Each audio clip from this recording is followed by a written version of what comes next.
Well, standing in stark contrast to the reports of the struggling U.S. military is the country of China. Yeah, the country now boasts the world's largest navy, and President Xi was reelected this week during the country's Communist Congress. He said that he wants to strengthen the military even more and also refused to renounce the U.S. or the use of force against Taiwan. Let's now check in with Gordon Chang, author of The Coming Collapse of China and the Great U.S.-China Tech War. Gordon, always a pleasure to have you here with us. Let's get right to it. President Xi was just reelected and has a determined agenda, especially when it comes to Taiwan and even beyond that. Can you tell us more about that? Yeah, his biggest applause line on Sunday when he gave his work report to the 20th National Congress was that history demanded that the People's Republic of China absorb Taiwan. And I think that's a real indication that Xi Jinping is going to do this soon. You know, we have heard these estimates from the Pentagon that China would move on Taiwan somewhere, maybe 2027, 2035. But, you know, on Wednesday, we heard from the Chief of Naval Operations, Admiral Mike Gilday, the Chief Naval Officer, that this could be this year or next year. So Wow. We've got to be concerned that there is very much a sense that Xi Jinping will move a lot sooner than we think. And to that end, also military growth and readiness are his top priorities. What do you make of that? Well, I think that he believes that this is a situation where the Navy and the U.S. forces in general need to be ready to, as he said, fight tonight. And so therefore, he is going to send his ships out with full loads of missiles to be prepared to fight.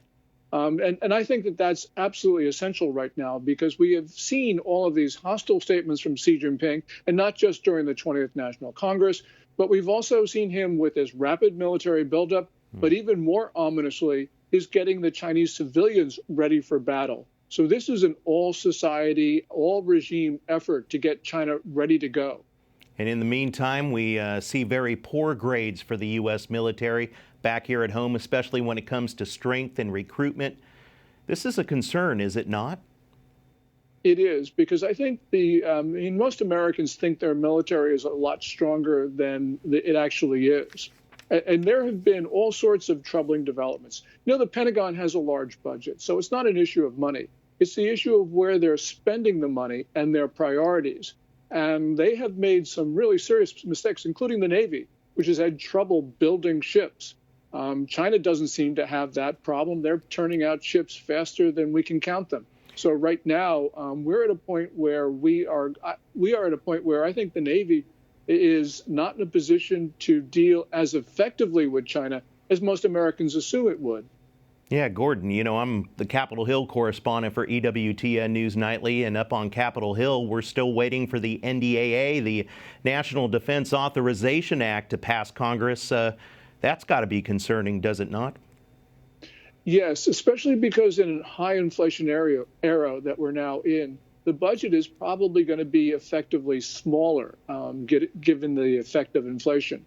And right now, at a time where China is pouring more and more money into its military and getting its civilians ready for war, we have had a Pentagon, at least over the last several months, that seemed to lack a sense of urgency. Mm-hmm. So that's why Admiral Gilday's comments on Wednesday were really so important, because it showed that finally, at least the Navy has woken up.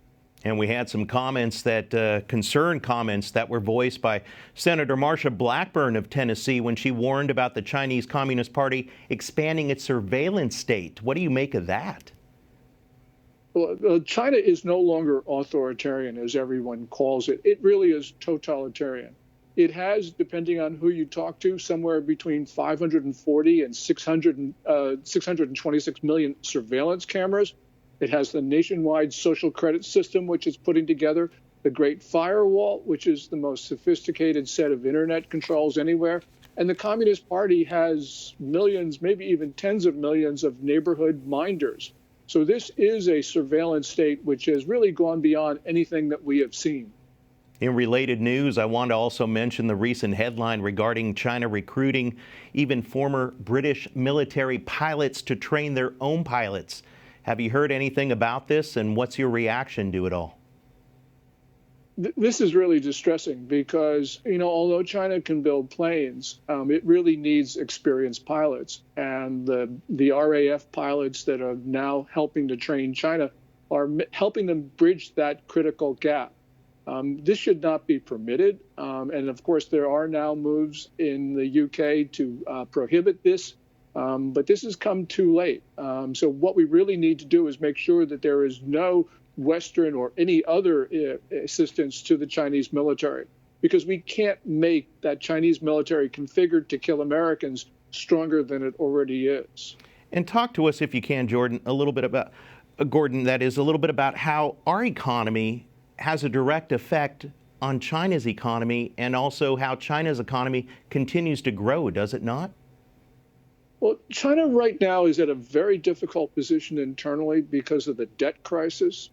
It didn't have a downturn in 2008 because it embarked on the biggest stimulus program in history. And now the Chinese economy is exhausted. And we see this with the debt defaults of the big property developers, the so-called mortgage boycotts, where people are not paying their mortgages to the banks, the bank runs. And it's not just that, it's also problems in the export sector, the COVID lockdowns. So I think China's economy right now is contracting. A really serious sign was that for the first time ever, the National Bureau of Statistics postponed indefinitely the reporting of third quarter and September trade and economic numbers. I think that that's a real indication that they are very poor. And Gordon, tell us what other stories you're following. Well, right now, China's repeating of Russia's threats to use its nuclear weapons is very concerning. Beijing has been unofficially doing that through its media posters for the last 3 weeks. That's a real indication of not just that China is all in supporting the Russian war effort, but also really that China is trying to destabilize the world because it's been making its own threats to use nuclear weapons, something that it ramped up beginning in July of last year, although we have heard them before that. So we've got to be concerned that either Russia or China will release nuclear weapons in a war-fighting situation. And what this is doing is it's affecting Kim Jong-un of North Korea because not only the Chinese and the Russians, but now the North Koreans are making threats for the first use of their most destructive weapons. Well, Gordon Chang, I got to tell you, your insight is always a pleasure. Pleasure to have you here with us tonight. Thank you so much. Thank you, Eric.